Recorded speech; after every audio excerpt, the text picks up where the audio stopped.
It's day two of the cross-examination of the state's first witness, Mbuso Ngobo, in the former Durban Mayor Zandile Gumede's corruption trial. eNCA senior reporter Dasen Thathiah has been following today's proceedings, and he joins us live from there. Now, Dasen, we heard it was as simple as a whistleblower dropping off some evidence at reception, and yet we know that that set in motion a really, really complex legal affair. What more has the court heard?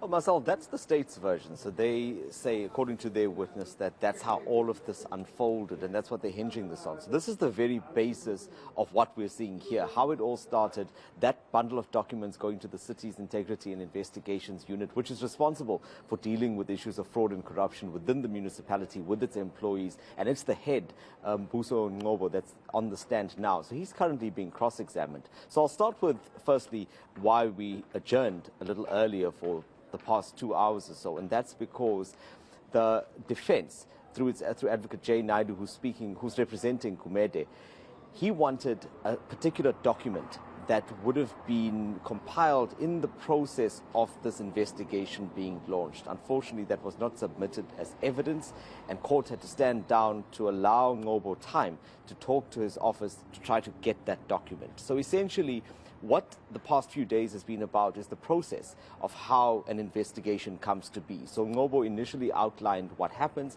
how people lodge these complaints, and what they do as an office to ensure that an investigation actually follows through.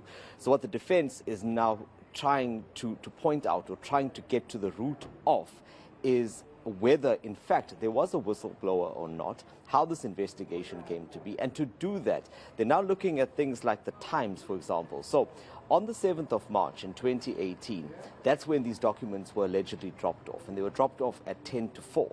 So the defense here, through Advocate J. Naidu, is asking, well, what are your working hours?